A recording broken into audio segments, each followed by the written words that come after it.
Hello' everyone সকলোকে স্বাগতম জনাইছো অন্য এটা নতুন ভিডিঅ'লৈ আৰু আজিৰ ভিডিঅ'ত আমি আলোচনা কৰিম কেইটামান অতি গুৰুত্বপূৰ্ণ জেনেৰেল নলেজৰ কোৱেশ্চন আনসাৰ গতিকে ভিডিঅ'টো আৰম্ভ কৰোঁ প্ৰিয়দৰ্শনী বুলি কাক কোৱা হয় কি হৈছে প্ৰিয়দৰ্শনী বুলি কাক কোৱা হয় ইয়াৰ শুদ্ধ উত্তৰটো হ'ব অপচন সি ইন্দিৰা গান্ধীক প্ৰিয়দৰ্শনী বুলি কোৱা হয় নেক্সট কোৱেশ্চন বিশ্বৰ বৃহত্তম মহাসাগৰখনৰ নাম কি হৈছে বিশ্বৰ বৃহত্তম মহাসাগৰখনৰ নাম কি শুদ্ধ উত্তৰটো হ'ব অপচন এ প্ৰশান্ত মহাসাগৰ বিশ্বৰ বৃহত্তম মহাসাগৰখনৰ নাম হ'ল প্ৰশান্ত মহাসাগৰ নেক্সট কোৱেশ্চন মাটিকালি ফালৰ পৰা ভাৰতৰ বৃহৎ ৰাজ্য কোনখন কি হৈছে মাটিকালিৰ ফালৰ পৰা ভাৰতৰ বৃহৎ ৰাজ্য কোনখন শুদ্ধ উত্তৰটো হ'ব option C Rajasthan next question দেওহাঁহৰ বাবে অসমৰ কোনখন ৰাষ্ট্ৰীয় উদ্যান প্ৰসিদ্ধ কি হৈছে দেওহাঁহৰ বাবে অসমৰ কোনখন ৰাষ্ট্ৰীয় উদ্যান প্ৰসিদ্ধ শুদ্ধ উত্তৰটো হ'ব অপচন সি ডিব্ৰু-চৈখোৱা নেক্সট কোৱেশ্চন ব্ৰহ্মপুত্ৰক বাংলাদেশত কি নামেৰে জনা যায় কি হৈছে ব্ৰহ্মপুত্ৰক বাংলাদেশত কি নামেৰে জনা যায় শুদ্ধ অপচনটো হ'ব option B Yamuna next question কোন চনত ভাৰতবৰ্ষৰ কাগজী নোটৰ প্ৰচলন হৈছিল কি হৈছে কোন চনত ভাৰতবৰ্ষত কাগজী নোটৰ প্ৰচলন হৈছিল শুদ্ধ অপচনটো হ'ব অপচন সি 1861 চনত নেক্সট কোৱেশ্চন প্ৰথম অসমীয়া আংশিক ৰঙীন ছবিখনৰ নাম কি হৈছে প্ৰথম অসমীয়া আংশিক ৰঙীন ছবিখনৰ নাম কি শুদ্ধ উত্তৰটো হ'ব অপচন সি শকুন্তলা প্ৰথম অসমীয়া আংশিক ৰঙীন ছবিখনৰ নাম হ'ল শকুন্তলা নেক্সট কোৱেশ্চন কোনখন দেশে ভাৰতবৰ্ষৰ সৈতে দীৰ্ঘতম সীমাৰেখাৰে সংলগ্ন হৈ আছে কি হৈছে তলৰ কোনখন দেশে ভাৰতবৰ্ষৰ সৈতে দীৰ্ঘতম ৰেখাৰে সংলগ্ন হৈ আছে শুদ্ধ উত্তৰটো হ'ব option C Bangladesh next question Assam মহিলা বিশ্ববিদ্যালয় কোন ঠাইত অৱস্থিত কি হৈছে অসম মহিলা বিশ্ববিদ্যালয় কোন ঠাইত অৱস্থিত শুদ্ধ অপচনটো হ'ব অপচন ডি যোৰহাট অসম মহিলা বিশ্ববিদ্যালয় যোৰহাটত অৱস্থিত নেক্সট কোৱেশ্চন ভাস্কৰ বৰ্মনে হৰ্ষবৰ্ধনৰ ৰাজসভালৈ পঠোৱা কটকীজনৰ নাম কি হৈছে ভাস্কৰ বৰ্মনে হৰ্ষবৰ্ধনৰ ৰাজসভালৈ পঠোৱা কটকীজনৰ নাম কি আৰু ইয়াৰ শুদ্ধ উত্তৰটো হ'ব অপচন সি শংখবেগ নেক্সট কোৱেশ্চন ভাৰতবৰ্ষৰ সংবিধানৰ দ্বাৰা স্বীকৃত ভাষা কেইটা কি হৈছে ভাৰতবৰ্ষৰ সংবিধানৰ দ্বাৰা স্বীকৃত ভাষা কেইটা শুদ্ধ অপচনটো হ'ব অপচন ডি 22টা ভাৰতবৰ্ষৰ সংবিধানৰ দ্বাৰা স্বীকৃত ভাষা হ'ল 22টা নেক্সট কোৱেশ্চন ভাৰতবৰ্ষত 4G মোবাইল সেৱা কেতিয়া আৰম্ভ হৈছিল কি হৈছে ভাৰতবৰ্ষত 4G মোবাইল সেৱা কেতিয়া আৰম্ভ হৈছিল ইয়াৰ শুদ্ধ উত্তৰটো হ'ব অপচন এ 2012 চনত নেক্সট কোৱেশ্চন তলৰ কোনটো দল উত্তৰ ভাৰতৰ এটা আঞ্চলিক ৰাজনৈতিক দল ইয়াৰ শুদ্ধ উত্তৰটো হ'ব option B BJP next question হিন্দুসকলৰ আটাইতকৈ পুৰণি ধৰ্মগ্ৰন্থখনৰ নাম কি সুধিছে হিন্দুসকলৰ আটাইতকৈ পুৰণি ধৰ্মগ্ৰন্থখনৰ নাম কি আৰু ইয়াৰ শুদ্ধ উত্তৰটো হ'ব অপচন এ ঋগবেদ হিন্দুসকলৰ আটাইতকৈ পুৰণি ধৰ্মগ্ৰন্থখনৰ নাম হ'ল ঋগবেদ নেক্সট কোৱেশ্চন কোন ৰজাই প্ৰাগজ্যোতিষপুৰত হিন্দু ধৰ্মৰ প্ৰতিষ্ঠা কৰিছিল ইয়াৰ শুদ্ধ উত্তৰটো হ'ব অপচন এ নৰকাসুৰে প্ৰাগজ্যোতিষপুৰত হিন্দু ধৰ্মৰ প্ৰতিষ্ঠা কৰিছিল নেক্সট কোৱেশ্চন অৰ্থনীতিৰ ক্ষেত্ৰত প্ৰথমবাৰ কেতিয়া নোবেল বঁটা প্ৰদান কৰা হৈছিল কি হৈছে অৰ্থনীতিৰ ক্ষেত্ৰত প্ৰথমবাৰ কেতিয়া নোবেল বঁটা প্ৰদান কৰা হৈছিল শুদ্ধ অপচনটো হ'ব অপচন সি 1969 চনত নেক্সট কোৱেশ্চন অৰুণোদয় আলোচনীখন ক'ৰ পৰা প্ৰকাশিত হৈছিল কি হৈছে অৰুণোদয় আঁচনিখন ক'ৰ পৰা প্ৰকাশিত হৈছিল শুদ্ধ অপচনটো হ'ব option B Sivasagar next question doctor Bhupen হাজৰিকাদেৱে পৰিচালনা কৰা প্ৰথম অসমীয়া কথা ছবিখনৰ নাম কি হৈছে ডক্টৰ ভূপেন হাজৰিকাদেৱে পৰিচালনা কৰা প্ৰথম অসমীয়া কথা ছবিখনৰ নাম কি শুদ্ধ অপচনটো হ'ব অপচন ডি এৰাবাটৰ সুৰ নেক্সট কোৱেশ্চন ডিব্ৰু-চৈখোৱা ৰাষ্ট্ৰীয় উদ্যান ক'ত অৱস্থিত কি হৈছে ডিব্ৰু-চৈখোৱা ৰাষ্ট্ৰীয় উদ্যান ক'ত অৱস্থিত আৰু ইয়াৰ শুদ্ধ অপচনটো হ'ব অপচন সি ডিব্ৰুগড় আৰু তিনচুকীয়া জিলাত ডিব্ৰু-চৈখোৱা ৰাষ্ট্ৰীয় উদ্যান অৱস্থিত নেক্সট কোৱেশ্চন কোন চনত অসম ফুটবল সংস্থা প্ৰতিষ্ঠা হৈছিল কি হৈছে কোন চনত অসম ফুটবল সংস্থা প্ৰতিষ্ঠা হৈছিল ইয়াৰ শুদ্ধ উত্তৰ হ'ব অপশ্যন ডি 1946 চনত নেক্সট কোৱেশ্চন পৃথিৱীৰ উচ্চতম মালভূমি কি কি হৈছে পৃথিৱীৰ উচ্চতম মালভূমি কি ইয়াৰ শুদ্ধ উত্তৰ হ'ব অপশ্যন এ তিব্বত পৃথিৱীৰ উচ্চতম মালভূমি হ'ল তিব্বত নেক্সট কোৱেশ্চন গুৱাহাটী উচ্চ ন্যায়ালয়ৰ প্ৰথম অসমীয়া মুখ্য ন্যায়াধীশ কোন আছিল কি হৈছে গুৱাহাটী উচ্চ ন্যায়ালয়ৰ প্ৰথম অসমীয়া মুখ্য ন্যায়াধীশ কোন আছিল আৰু ইয়াৰ কাৰেক্ট এনসাৰটো হ'ব অপশ্যন ডি হলিৰাম ডেকা গুৱাহাটী উচ্চ ন্যায়ালয়ৰ প্ৰথম অসমীয়া মুখ্য ন্যায়াধীশ হলিৰাম ডেকা আছিল নেক্সট কোৱেশ্চন অসমৰ ভিতৰত দীৰ্ঘতম ৰেলপথৰ সুৰংগ ক'ত আছে কি হৈছে অসমৰ ভিতৰত দীৰ্ঘতম ৰেলপথৰ সুৰংগ ক'ত আছে শুদ্ধ উত্তৰটো হ'ব অপশ্যন ডি মাহৰ নেক্সট কোৱেশ্চন গুৱাহাটী দীঘলী পুখুৰীৰ লগত জড়িত ব্যক্তি কোন কি হৈছে গুৱাহাটী দীঘলী পুখুৰীৰ লগত তলৰ জড়িত ব্যক্তিজন কোন ইয়াৰ শুদ্ধ অপশ্যনটো হ'ব অপশ্যন ডি ভগদত্ত গুৱাহাটী দীঘলী পুখুৰীৰ লগত জড়িত ব্যক্তিজন হ'ল ভগদত্ত নেক্সট কোৱেশ্চন উত্তৰ পূবৰ কিমানখন ৰাজ্যই ম্যানমাৰৰ সৈতে সীমা ভাগ বতৰা কৰে কি হৈছে উত্তৰ পূবৰ কিমানখন ৰাজ্যই ম্যানমাৰৰ সৈতে সীমা ভাগ বতৰা কৰে শুদ্ধ উত্তৰটো হ'ব অপশ্যন এ 4খন নেক্সট কোৱেশ্চন অসমৰ পৰা প্ৰথম আম্বেদকাৰ বঁটা বিজয়ী কোন কি হৈছে অসমৰ পৰা প্ৰথম আম্বেদকাৰ বঁটা বিজয়ী কোন শুদ্ধ অপশ্যনটো হ'ব সত্যেন দাস অসমৰ পৰা প্ৰথম আম্বেদকাৰী বঁটা বিজয়ী আছিল সত্যেন দাস নেক্সট কোৱেশ্চন 2023 চনত কোনে চুকাফা বঁটা লাভ কৰিছিল কি হৈছে 2023 চনত কোনে চুকাফা বঁটা লাভ কৰিছিল শুদ্ধ অপশ্যনটো হ'ব option D N Bezbaroa next question অযোধ্যাৰ ওচৰত বৈ যোৱা পবিত্ৰ নদীখনৰ নাম কি কি হৈছে অযোধ্যাৰ ওচৰত বৈ যোৱা পবিত্ৰ নদীখনৰ নাম সুধিছে শুদ্ধ উত্তৰ হ'ব সূৰ্য অযোধ্যাৰ ওচৰত বৈ যোৱা পবিত্ৰ নদীখনৰ নাম হ'ল সূৰ্য next question doctor B R আম্বেদকাৰৰ সমাধি ক্ষেত্ৰখনৰ নাম কি কি হৈছে ডক্টৰ বি আৰ আম্বেদকাৰৰ সমাধি ক্ষেত্ৰখনৰ নাম কি শুদ্ধ অপশ্যনটো হ'ব অপশ্যন ডি সত্যঘাট নেক্সট কোৱেশ্চন কোন চনত অসম সাহিত্য সভাই লক্ষ্মীনাথ বেজবৰুৱাক ৰখৰাজ উপাধিৰে সন্মানিত কৰিছিল আৰু ইয়াৰ শুদ্ধ উত্তৰটো হ'ব অপশ্যন ডি 1931 চনত 1931 চনত ৰখৰাজ উপাধিৰে সন্মানিত কৰিছিল লক্ষ্মীনাথ বেজবৰুৱাক নেক্সট কোৱেশ্চন সৌৰজগতৰ সকলোতকৈ গৰম গ্ৰহ কোনটো কি হৈছে সৌৰজগতৰ সকলোতকৈ গৰম গ্ৰহ কোনটো আৰু ইয়াৰ শুদ্ধ উত্তৰটো হ'ব অপশ্যন সি শুক্ৰ নেক্সট কোৱেশ্চন প্ৰথম অসমীয়া গদ্য সাহিত্যৰ লেখক কোন কি সুধিছে প্ৰথম অসমীয়া গদ্য সাহিত্যৰ লেখক কোন শুদ্ধ অপশ্যনটো হ'ব অপশ্যন বি ভট্টদেৱ প্ৰথম অসমীয়া গদ্য সাহিত্যৰ লেখক হ'ল ভট্টদেৱ নেক্সট কোৱেশ্চন জনজাতীয় জীৱনৰ আধাৰত ৰচিত প্ৰথম অসমীয়া উপন্যাসখনৰ নাম কি কি সুধিছে জনজাতীয় জীৱনৰ আধাৰত ৰচিত প্ৰথম অসমীয়া উপন্যাসখনৰ নাম কি শুদ্ধ অপশ্যনটো হ'ব অপশ্যন সি মিৰি জীয়ৰী জনজাতীয় জীৱনৰ আধাৰত ৰচিত প্ৰথম অসমীয়া উপন্যাসখনৰ নাম হ'ল মিৰি জীয়ৰী নেক্সট কোৱেশ্চন অসম ছাত্ৰ সন্মিলনৰ প্ৰথম অধিৱেশনৰ সভাপতি কোন আছিল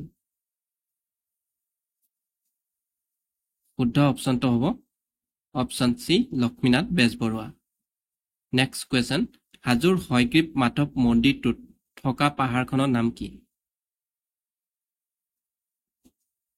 শুদ্ধ অপশ্যনটো হ'ব অপশ্যন বি মণিকোট পাহাৰ নেক্সট কোৱেশ্চন ভাৰতৰ বন গৱেষণা প্ৰতিষ্ঠান ক'ত অৱস্থিত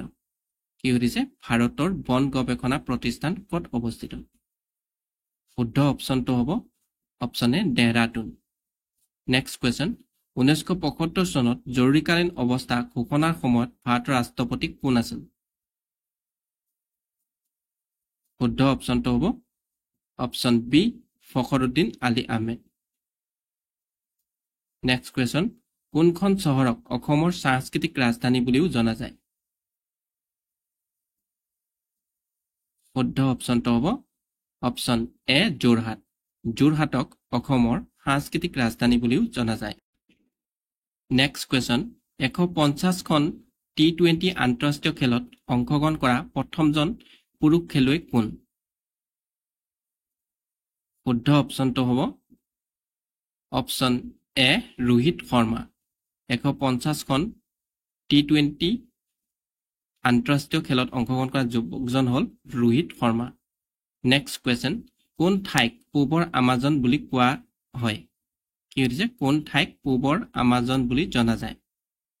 ইয়াৰ শুদ্ধ উত্তৰটো হ'ব অপশ্যন বি দিহিং পাটকাই ৰাষ্ট্ৰীয় উদ্যানক পূবৰ আমাজন বুলি কোৱা হয় নেক্সট কুৱেশ্যন কুমাৰ ভাস্কৰ বৰ্মা সংস্কৃত আৰু প্ৰাচীন অধ্যয়ন বিশ্ববিদ্যালয় কোনখন জিলাত অৱস্থিত শুদ্ধ অপশ্যনটো হ'ব অপশ্যন এ নলবাৰী কুমাৰ ভাস্কৰ বৰ্মা সংস্কৃত প্ৰাচীন অধ্যয়ন বিশ্ববিদ্যালয়খন নলবাৰী জিলাত অৱস্থিত নেক্সট কুৱেশ্যন কিমান চনত অসমৰ পৰা নাগালেণ্ডক পৃথক কৰা হৈছিল শুদ্ধ অপশ্যনটো হ'ব অপশ্যন চি 1963 চনত 1963 চনত অসমক নাগালেণ্ডৰ পৰা পৃথক কৰা হৈছিল নেক্সট কুৱেশ্যন প্ৰথম পঞ্চবাৰ্ষিক পৰিকল্পনা কেতিয়া আৰম্ভ হৈছিল শুদ্ধ অপশ্যনটো হ'ব অপশ্যন এ 1951 চনত প্ৰথম পঞ্চবাৰ্ষিক পৰিকল্পনা আৰম্ভ হৈছিল 1951 চনত নেক্সট কুৱেশ্যন ভাৰতৰ প্ৰথম মহিলা IPS কোন আছিল কি হৈছে ভাৰতৰ প্ৰথম মহিলা IPS কোন আছিল শুদ্ধ অপশ্যনটো হ'ব অপশ্যন ডি কিৰণ বেদী ভাৰতৰ প্ৰথম মহিলা IPS আছিল কিৰণ বেদী নেক্সট কুৱেশ্যন সোণাই ৰূপাই বন্যপ্ৰাণী অভয়াৰণ্য কোন জিলাত অৱস্থিত কি হৈছে সোণাই ৰূপাই বন্যপ্ৰাণী অভয়াৰণ্য কোন জিলাত অৱস্থিত ইয়াৰ শুদ্ধ অপশ্যনটো হ'ব অপশ্যন চি শোণিতপুৰ সোণাই ৰূপাই বন্যপ্ৰাণী অভয়াৰণ্যখন শোণিতপুৰ জিলাত অৱস্থিত নেক্সট কুৱেশ্যন কোনজন আহোম ৰজাৰ দিনত মোৱামৰীয়া বিদ্ৰোহ হৈছিল কি হৈছে কোনজন আহোম ৰজাৰ দিনত মোৱামৰীয়া বিদ্ৰোহ সংঘটিত হৈছিল শুদ্ধ অপশ্যনটো হ'ব অপশ্যন এ স্বৰ্গদেউ লক্ষ্মীসিংহৰ দিনত মোৱামৰীয়া বিদ্ৰোহ সংঘটিত হৈছিল নেক্সট কুৱেশ্যন শ্ৰীৰামপুৰ ঠাইখনে অসমৰ সৈতে কোন ৰাজ্যক সংযোগ কৰিছে শুদ্ধ অপশ্যনটো হ'ব option C West Bengal next question ভাৰতৰ সংবিধানৰ প্ৰস্তাৱনা ধাৰণাটো কোন দেশৰ পৰা লোৱা হৈছে কি সুধিছে ভাৰতৰ সংবিধানৰ প্ৰস্তাৱনা ধাৰণাটো কোন দেশৰ পৰা লোৱা হৈছে শুদ্ধ অপশ্যনটো হ'ব অপশ্যন ডি আমেৰিকা ভাৰতৰ সংবিধানৰ প্ৰস্তাৱনা ধাৰণাটো আমেৰিকাৰ পৰা লোৱা হৈছে নেক্সট কুৱেশ্যন প্ৰতিমাৰ খনিকৰ বুলি কাক কোৱা হয় কি সুধিছে প্ৰতিমাৰ খনিকৰ বুলি কাক কোৱা হয় শুদ্ধ অপশ্যনটো হ'ব অপশ্যন বি চন্দ্ৰকুমাৰ আগৰৱালাক প্ৰতিমাৰ খনিকৰ বুলি কোৱা হয় নেক্সট কুৱেশ্যন অসম বাজেট 2023-24ক কি বুলি উল্লেখ কৰা হৈছে কি সুধিছে অসম বাজেট 2023 আৰু 24ক কি বুলি উল্লেখ কৰা হৈছে শুদ্ধ অপশ্যনটো হ'ব অপশ্যন এ সেউজ বাজেট অসম বাজেটক 2023 আৰু 24ত সেউজ বাজেট বুলি উল্লেখ কৰা হৈছে নেক্সট কুৱেশ্যন 1912 চনত সৃষ্টি হোৱা ব্ৰিটিছ ভাৰতৰ অসম প্ৰদেশৰ ৰাজধানী হিচাপে কোনখন চহৰ নিৰ্বাচিত হৈছিল শুদ্ধ উত্তৰটো হ'ব option D Shillong next question mother টেৰেছাই কিমান চনত শান্তি নোবেল বঁটা লাভ কৰিছিল কি সুধিছে মাদাৰ টেৰেছাই কিমান চনত শান্তি নোবেল বঁটা লাভ কৰিছিল শুদ্ধ অপশ্যনটো হ'ব অপশ্যন চি 1979 চনত 1979 চনত মাদাৰ টেৰেছাই শান্তি নোবেল বঁটা লাভ কৰিছিল নেক্সট কুৱেশ্যন গুৱাহাটীৰ দীঘলী পুখুৰীটো তলৰ কোনজন ৰজাৰ সৈতে জড়িত কি সুধিছে গুৱাহাটীৰ দীঘলী পুখুৰীটো তলৰ কোনজন ৰজাৰ সৈতে জড়িত শুদ্ধ উত্তৰটো হ'ব অপশ্যন বি ভগদত্ত গুৱাহাটীৰ দীঘলী পুখুৰীটো ভগদত্ত ৰজাজনৰ সৈতে জড়িত নেক্সট কুৱেশ্যন উত্তৰ পূব সীমান্ত ৰেলৱেৰ মুখ্য কাৰ্যালয় ক'ত অৱস্থিত কি সুধিছে উত্তৰ পূব সীমান্ত ৰেলৱেৰ মুখ্য কাৰ্যালয় ক'ত অৱস্থিত শুদ্ধ অপশ্যনটো হ'ব option D Maligaon next question আজি বন্দুকী চন্দ্ৰৰে শীৰ্ষক গীতটোৰ ৰচক কোন শুদ্ধ অপশ্যনটো হ'ব অপশ্যন এ অম্বিকাগিৰি ৰায়চৌধুৰী আজি বন্দুকী চন্দ্ৰৰে শীৰ্ষক গীতটোৰ ৰচক হ'ল অম্বিকাগিৰি ৰায়চৌধুৰী নেক্সট কুৱেশ্যন কোন চনত শেষৰ আহোম ৰজা পুৰন্দৰ সিংহৰ মৃত্যু হৈছিল কি সুধিছে কোন চনত শেষৰ আহোম ৰজা পুৰন্দৰ সিংহৰ মৃত্যু হৈছিল শুদ্ধ অপচনটো হ'ব অপচন সি 1846 চনত নেক্সট কোৱেশ্চন অসমৰ প্ৰথমটো তেল শোধনাগাৰটো কিমান চনত স্থাপিত হৈছিল শুদ্ধ অপচনটো হ'ব অপচন ডি 1901 চনত অসমৰ প্ৰথমটো তেল শোধনাগাৰ 1901 চনত স্থাপন কৰা হৈছিল নেক্সট কোৱেশ্চন মুখ্যমন্ত্ৰী আয়ুষ্মান অসম যোজনা হৈছে এক অপচন ডি আছে স্বাস্থ্য বীমা আঁচনি অৰুণোদয় আঁচনি নিযুক্তি আঁচনি খাদ্য আঁচনি ইয়াৰ শুদ্ধ অপচনটো হ'ব অপচন এ স্বাস্থ্য বীমা আঁচনি মুখ্যমন্ত্ৰী আয়ুষ্মান অসম যোজনা হৈছে এক স্বাস্থ্য বীমা আঁচনি নেক্সট কোৱেশ্চন ও মোৰ আপোনাৰ দেশ গীতটো প্ৰথমে ক'ত প্ৰকাশ পাইছিল কি সুধিছে ও মোৰ আপোনাৰ দেশ গীতটো প্ৰথমে ক'ত প্ৰকাশ পাইছিল শুদ্ধ অপচনটো হ'ব অপচন বি বাহিত প্ৰকাশিত হৈছিল নেক্সট কোৱেশ্চন যাদৱ পায়েঙৰ একমাত্ৰ প্ৰচেষ্টাৰে গঢ় দিয়া বনাঞ্চলটোৰ নাম কি সুধিছে যাদৱ পায়েঙৰ একমাত্ৰ প্ৰচেষ্টাৰে গঢ় দিয়া বনাঞ্চলটোৰ নাম কি শুদ্ধ অপচনটো হ'ব অপচন এ মলাই কাঠনি যাদৱ পায়েঙৰ একমাত্ৰ প্ৰচেষ্টাৰে গঢ় দিয়া বনাঞ্চলটোৰ নাম হ'ল মলাই কাঠনি নেক্সট কোৱেশ্চন তলৰ কোনজন ভাৰতৰ প্ৰথম গভৰ্ণৰ জেনেৰেল আছিল কি সুধিছে তলৰ কোনজন ভাৰতৰ প্ৰথম গভৰ্ণৰ জেনেৰেল আছিল শুদ্ধ অপচনটো হ'ব অপচন বি উইলিয়াম বেণ্টিং আছিল ভাৰতৰ প্ৰথমজন গভৰ্ণৰ জেনেৰেল নেক্সট কোৱেশ্চন প্ৰথম অসমীয়া ৰোমান্টিক কবিতাটো কি সুধিছে প্ৰথম অসমীয়া ৰোমান্টিক কবিতাটো কি শুদ্ধ অপচনটো হ'ব অপচন সি বনকুঁৱৰী প্ৰথম অসমীয়া ৰোমান্টিক কবিতাটো হ'ল বনকুঁৱৰী নেক্সট কোৱেশ্চন নিম্নলিখিত ভ্ৰাম্যমাণ থিয়েটাৰ দলসমূহৰ ভিতৰত কোনখন আটাইতকৈ পুৰণি শুদ্ধ অপচনটো হ'ব অপচন সি নটৰাজ থিয়েটাৰ আটাইতকৈ পুৰণি ভ্ৰাম্যমাণ থিয়েটাৰ দলসমূহৰ ভিতৰত আটাইতকৈ পুৰণি আছিল Natraj theatre next question Assam ৰাজ্যিক চিৰিয়াখানা আৰু উদ্ভিদ উদ্যানখন ক'ত অৱস্থিত শুদ্ধ অপচনটো হ'ব অপচন সি গুৱাহাটী অসম ৰাজ্যিক চিৰিয়াখানা আৰু উদ্ভিদ উদ্যানখন গুৱাহাটীত অৱস্থিত নেক্সট কুৱেশ্যন অসমৰ কোনখন চহৰ প্ৰাচীন কালত হৰুপ্ৰেশ্বৰা নামেৰে পৰিচিত আছিল কি হৈছে অসমৰ কোনখন চহৰ প্ৰাচীন কালত হৰুপ্ৰেশ্বৰা নামেৰে পৰিচিত আছিল শুদ্ধ অপচনটো option B Tezpur next question কোনটো প্ৰাণীক ৰাষ্ট্ৰীয় ঐতিহ্য প্ৰাণী হিচাপে ঘোষণা কৰা হৈছে শুদ্ধ অপচনটো হ'ব অপচন এ গড় গড়ক ৰাষ্ট্ৰীয় ঐতিহ্য প্ৰাণী হিচাপে ঘোষণা কৰা হৈছে নেক্সট কুৱেশ্যন তলত দিয়াৰ ভিতৰত কোনজনে অসমত 1857 চনৰ বিদ্ৰোহৰ নেতা হিচাপে পৰিচিত ইয়াৰ শুদ্ধ উত্তৰটো হ'ব অপচন এ মণিৰাম দেৱান 1857 চনৰ বিদ্ৰোহৰ নেতা হিচাপে পৰিচিত আছিল মণিৰাম দেৱান নেক্সট কুৱেশ্যন অসমৰ একমাত্ৰ মীন মহাবিদ্যালয়খন ক'ত অৱস্থিত কি সুধিছে অসমৰ একমাত্ৰ মীন মহাবিদ্যালয়খন ক'ত অৱস্থিত আৰু ইয়াৰ শুদ্ধ উত্তৰটো হ'ব নগাঁও জিলাৰ ৰহাত অৱস্থিত নেক্সট কুৱেশ্যন এছিয়াৰ আটাইতকৈ ডাঙৰ চাহ বাগিচাখনৰ নাম কি সুধিছে এছিয়াৰ আটাইতকৈ ডাঙৰ চাহ বাগিচাখনৰ নাম কি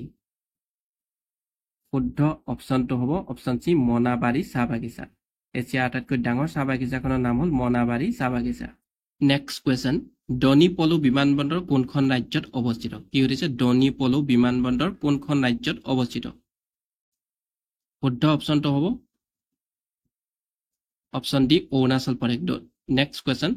বল্লভভাই পেটেলক কোনে চৰ্দাৰ উপাধি দিছিল কি সুধিছে বল্লভভাই পেটেলক কোনে চৰ্দাৰ উপাধি দিছিল শুদ্ধ অপচনটো হ'ব অপচন ডি মহাত্মা গান্ধী বল্লভভাই পেটেলক মহাত্মা গান্ধীয়ে চৰ্দাৰ উপাধি প্ৰদান কৰিছিল নেক্সট কুৱেশ্যন উপন্যাস সম্ৰাট বুলিলে কাক বুজা যায় কি সুধিছে উপন্যাস সম্ৰাট বুলিলে কাক বুজা যায় শুদ্ধ অপচনটো হ'ব অপচন এ ৰজনীকান্ত বৰদলৈক উপন্যাস সম্ৰাট বুলিও বুজা যায় নেক্সট কুৱেশ্যন মোক তেজ দিয়া মই তোমাক স্বাধীনতা দিম এই উক্তিটো কাৰ ইয়াৰ শুদ্ধ অপচনটো হ'ব option D Subhash Chandra Bose next question ভাৰতত প্ৰথম ৰেল চলাচল কেতিয়া আৰম্ভ হৈছিল? কি সুধিছে? ভাৰতত প্ৰথম ৰেল চলাচল কেতিয়া আৰম্ভ হৈছিল? শুদ্ধ অপশ্যনটো হ'ব অপশ্যন এ 1853 চনত। 1853 চনত ভাৰতৰ প্ৰথম ৰেল চলাচল আৰম্ভ হৈছিল। নেক্সট কুৱেশ্যন, অসমীয়া উপন্যাস মাকামৰ লেখক কোন? কি সুধিছে? অসমীয়া উপন্যাস মাকামৰ লেখক কোন? শুদ্ধ অপশ্যনটো হ'ব option A Rita Choudhury. Next question, অসমৰ জাপি শিল্প কোনখন জিলাত আছে? কি সুধিছে? অসমৰ জাপি শিল্প কোনখন জিলাত আছে? শুদ্ধ অপশ্যনটো হ'ব অপশ্যন এ নলবাৰী। অসমৰ জাপি শিল্প নলবাৰী জিলাত আছে। নেক্সট কুৱেশ্যন, অমৰনাথ গুহা ক'ত অৱস্থিত? কি সুধিছে? অমৰনাথ গুহা ক'ত অৱস্থিত? শুদ্ধ অপশ্যনটো হ'ব অপশ্যন এ কাশ্মীৰ। অমৰনাথ গুহা কাশ্মীৰত অৱস্থিত।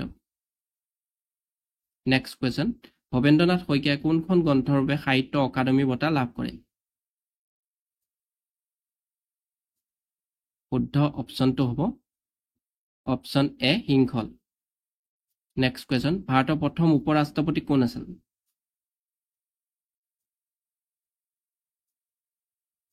কাৰেক্ট এনচাৰটো হ'ব অপশ্যন বি সৰ্বপল্লী ৰাধাকৃষ্ণন ভাৰতৰ। নেক্সট কুৱেশ্যন, ডাইনামাইট কোনে উদ্ভাৱন কৰিছিল? কি সুধিছে? ডাইনামাইট কোনে উদ্ভাৱন কৰিছিল? শুদ্ধ অপশ্যনটো হ'ব option A Alfred Nobel. Alfred নবেলে ডাইনামাইট উদ্ভাৱন কৰিছিল। নেক্সট কুৱেশ্যন, সৰ্বপল্লী ৰাধাকৃষ্ণনে বিষ্ণু ৰাভাক কি নাম দিছিল? কি সুধিছে? সৰ্বপল্লী ৰাধাকৃষ্ণনে বিষ্ণু ৰাভাক কি নাম দিছিল? শুদ্ধ অপশ্যনটো হ'ব অপশ্যন ডি কলাগুৰু। সৰ্বপল্লী ৰাধাকৃষ্ণনে বিষ্ণু ৰাভাক কলাগুৰু নামেৰে সন্মানিত কৰিছিল। নেক্সট কুৱেশ্যন, স্কাভি ৰোগ কোনটো ভিটামিনৰ অভাৱত হয়? কি সুধিছে? স্কাভি ৰোগ কোনটো ভিটামিনৰ অভাৱত হয়? শুদ্ধ অপশ্যনটো হ'ব option C vitamin C. Option C vitamin C.